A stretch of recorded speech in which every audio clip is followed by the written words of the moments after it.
Talking to oneself is a habit everyone indulges in. We could no more stop talking to ourselves than we could stop eating and drinking. All that we can do is control the nature and the direction of our inner conversation. Most of us are totally unaware of the fact that our inner conversations are the causes of the circumstances of our life. We are told that as a man thinketh in his heart, so is he. But do we know that man's thinking follows the tracks laid down in his own inner conversations? To turn the tracks to which he is tied in the direction in which he wants to go, he must put off his former conversation, which is called in the Bible the old man, and be renewed in the spirit of his mind. Speech is the image of mind. Therefore, to change his mind, he must first change his speech. By speech is meant those mental conversations we carry on with ourselves. The world is a magic circle of infinite possible mental transformations, for there are an infinite number of possible mental conversations. When man discovers the creative power of inner talking, he will realize his function and his mission in life. Then he can act to a purpose. Without such knowledge, he acts unconsciously. Everything is a manifestation of the mental conversations which go on in us without our being aware of them. But as civilized beings, we must become aware of them and act with a purpose. A man's mental conversations attracts his life. As long as there is no change in his inner talking, the personal history of the man remains the same. To attempt to change the world before we change our inner talking is the struggle against the very nature of things. Man can go round and round in the same circle of disappointments and misfortunes, not seeing them as caused by his own negative inner talking, but as caused by others. This may seem far-fetched, but it is a matter which lends itself to research and experiment. The formula the chemist illustrates is not more certainly provable than the formula of this science by which words are clothed in objective reality. One day a girl told me of her difficulties in working with her employer. She was convinced that he unjustly criticized and rejected her very best efforts. Upon hearing her story, I explained that if she thought him unfair, it was a sure sign that she herself was in need of a new conversation piece. There was no doubt but that she was mentally arguing with her employer, for others only echo that which we whisper to them in secret. She confessed that she argued with him mentally all day long. When she realized what she had been doing, she agreed to change her inner conversations with her employer. She imagined that he had congratulated her on her fine work, and that she, in turn, had thanked him for his praise and kindness. To her great delight, she soon discovered that her own attitude was the cause of all that befell her. The behavior of her employer reversed itself. It echoed, as it had always done, her mental conversations with him. I rarely see a person alone without wondering to what conversation piece is he tied. On what mysterious track is he walking? We must begin to take life consciously, for the solution of all problems lies just in this. The second man, the Lord from heaven in all of us, is trying to become self-conscious in the body, that he may be about his Father's business. What are his labors? To imitate his Father, to become master of the Word, master of his inner talking, that he may mold this world of ours into a likeness with the kingdom of love. The prophet said, "Be ye imitators of God as dear children." How would I imitate God? Well, we are told that God calls things that are not seen as though they were seen, and the unseen become seen. This is the way the girl called forth praise and kindness from her employer. She carried on an imaginary conversation with her employer from the premise that he had praised her work, and he did. Our inner conversations represent in various ways the world we live in. Our individual worlds are self-revelations of our own inner speech. We are told that every idle word that men shall speak, they shall give account thereof. For by their words they shall be justified, and by their words they shall be condemned. We abandon ourselves to negative inner talking, yet expect to retain command of life. Our present mental conversations do not recede into the past as man believes, They advanced into the future to confront us as wasted or invested words. My word, said the prophet, shall not return unto me void, but it shall accomplish that which I please, and it shall prosper in all the things whereto I sent it. How would I send my word to help a friend? I would imagine that I am hearing his voice, that he is physically present, that my hand is on him. I would then congratulate him on his good fortune, tell him that I have never seen him look better. I would listen as though I heard him. I would imagine that he is telling me he has never felt better, he has never been happier. And I would know that in this loving, knowing communion with another, a communion populous with loving thoughts and feelings, that my word was sent, and it shall not return unto me void, but it shall prosper in the thing whereto I sent it. Now is the accepted time. Now is the day of salvation. It is only what is done now that counts, even though its effects may not be visible until tomorrow. We call not aloud, but by an inner effort of intense attention. To listen attentively, as though you heard, is to create. The events and relationships of life are your word made visible. Most of us rob others of their willingness and their ability to be kind and generous by our fixed attitudes towards them. Our attitudes unfold within us in the form of mental conversations. Inner talking from premises of fulfilled desire is the way to consciously create circumstances. Our inner conversations are perpetually outpictured all round us in happenings. Therefore, what we desire to see and hear without, we must see and hear within, for the whole manifested world goes to show us what use we have made of the word. If you practice this art of controlled inner speaking, you too will know what a thrill it is to be able to say, and now I have told you before it come to pass, that when it is come to pass, ye might believe. You will be able to consciously use your imagination to transform and channel the immense creative energies of your inner speech from the mental, emotional level to the physical level. And I do not know what limits, if any, there are to such a process. What is your aim? Does your inner talking match it? It must, you know. If you would realize your aim, for as the prophet asked, can two walk together except they be agreed? And of course the answer is no, they cannot. The two who must agree are your inner conversation and the state desired. That is, what you desire to see and hear without, you must see and hear within. Every stage of man's progress is made by the conscious exercise of his imagination, matching his inner speech to his fulfilled desire. As we control our inner talking, matching it to our fulfilled desires, we can lay aside all other processes. Then we simply act by clear imagination and intention. We imagine the wish fulfilled and carry on mental conversations from that premise.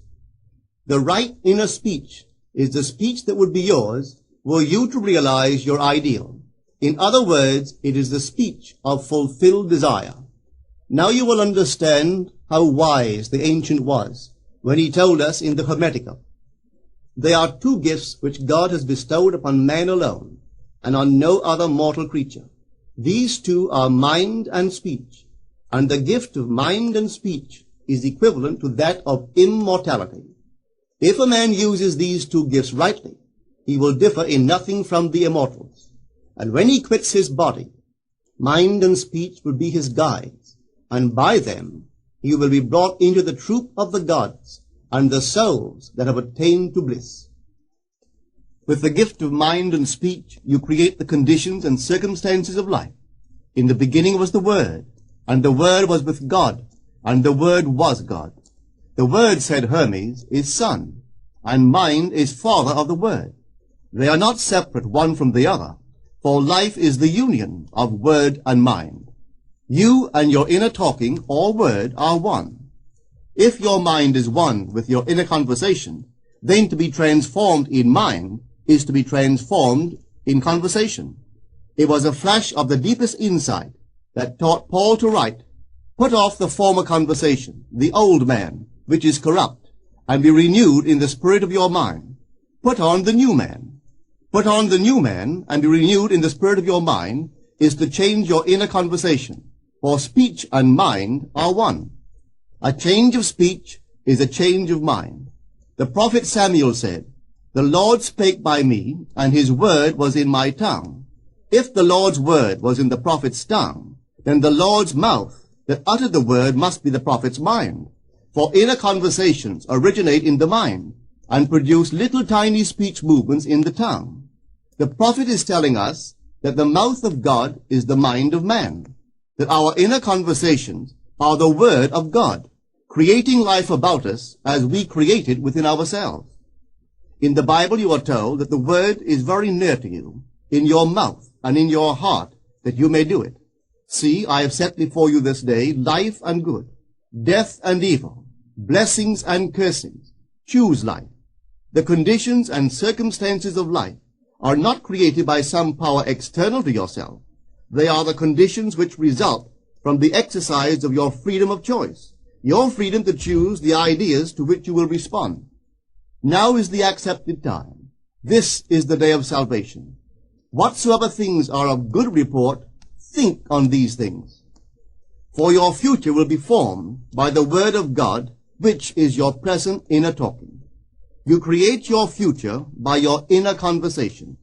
The worlds were framed by the word of God, that is, your inner talking. See yonder fields? The sesamum was sesamum, the corn was corn, the silence and the darkness knew. So is a man's fate born. For ends run true to origins. If you would reap success, you must plant success. The idea in your mind, which starts the whole process going, is the idea which you accept as true. This is a very important point to grasp, for truth depends upon the intensity of imagination, not upon facts. When the girl imagined that her employer was unfair, his behavior confirmed her imagination.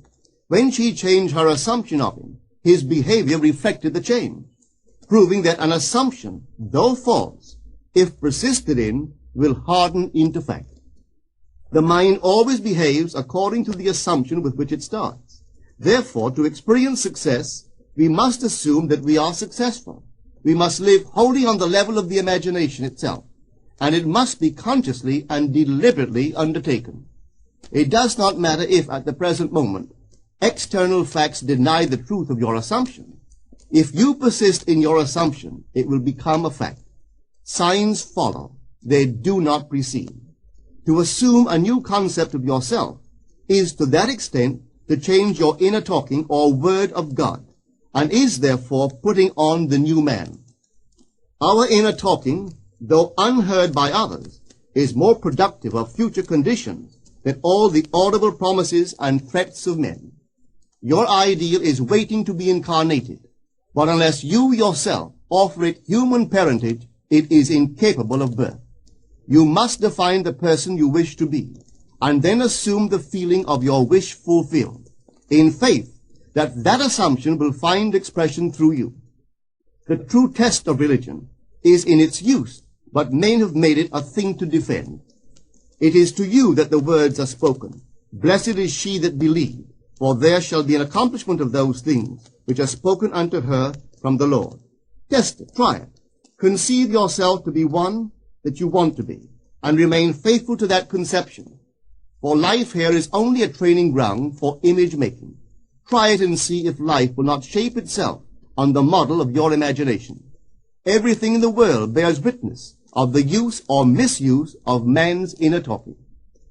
Negative inner talking, particularly evil and envious inner talking, are the breeding ground of the future battlefields and penitentiaries of the world. Through habit, man has developed a secret affection for these negative inner conversations. Through them he justifies failure, criticizes his neighbors, gloats over the distress of others, and in general pours out his venom on all. Such misuse of the word perpetuates the violence of the world. The transformation of self requires that we meditate on a given phrase, a phrase which implies that our ideal is realized, and inwardly affirm it over and over and over again until we are inwardly affected by its implication, until we are possessed by it. Hold fast to your noble inner convictions or conversations. Nothing can take them from you but yourself. Nothing can stop them from becoming objective facts. All things are generated out of your imagination by the Word of God, which is your own inner conversation. And every imagination reaps its own words, which it has inwardly spoken. The great secret of success is a controlled inner conversation from premises of fulfilled desire. The only price you pay for success is the giving up of your former conversation, which belongs to the old man, the unsuccessful man. The time is ripe for many of us to take conscious charge in creating heaven on earth. To consciously and voluntarily use our imagination to inwardly hear and say only that which is in harmony with our ideal is actively bringing heaven to earth. Every time we exercise our imagination lovingly on behalf of another, we are literally mediating God to that one. Always use your imagination masterfully, as a participant, not an onlooker. In using your imagination to transform energy from the mental, emotional level to the physical level, extend your senses. Look and imagine that you are seeing what you want to see, that you are hearing what you want to hear, and touching what you want to touch. Become intensely aware of doing so. Give your imaginary state all the tones and feeling of reality. Keep on doing so until you arouse within yourself the mood of accomplishment and the feeling of relief. This is the active, voluntary use of the imagination, as distinguished from the passive, involuntary acceptance of appearances. It is by this active, voluntary use of the imagination that the second man, the Lord from heaven, is awakened in man. Men call imagination a plaything, the dream faculty, but actually it is the very gateway of reality. Imagination is the way to the state desired. It is the truth of the state desired, and the life of that state desired. Could you realize this fully, then would you know that what you do in your imagination is the only important thing. Within the circle of our imagination, the whole drama of life is being enacted over and over again. Through the bold and active use of the imagination, we can stretch out our hand and touch a friend 10,000 miles away and bring health and wealth to the parched lips of his being. It is the way to everything in the world. How else could we function beyond our fleshly limitations? But imagination demands of us a fuller living of our dreams in the present. Through the portals of the present, the whole of time must pass. Imagine elsewhere as here, and then as now. Try it and see. You can always tell if you succeeded in making the future dream a present fact by observing your inner talking. If you are inwardly saying what you would audibly say, were you physically present and physically moving about in that place, then you have succeeded. And you could prophesy it from these inner conversations and from the moods which they awaken within you, what your future will be. For one power alone makes a prophet, imagination, the divine vision. All that we meet is our word made visible, and what we do not now comprehend is related by affinity to the unrecognized forces of our own inner conversations and the moods which they arouse within us. If we do not like what is happening to us, it is a sure sign that we are in need of a change of mental diet. For man, we are told, lives not by bread alone, but by every word that proceeds from the mouth of God. And having discovered the mouth of God to be the mind of man, a mind which lives on words or inner talking, we should feed into our minds only loving, noble thoughts. For with words or inner talking, we build our world. Let love's lordly hand raise your hunger and thirst to all that is noble and of good report, and let your mind starve ere you raise your hand to a cup love did not fill, or a bowl love did not bless, that you may never again have to say, what have I said? What have I done? O all-powerful human word.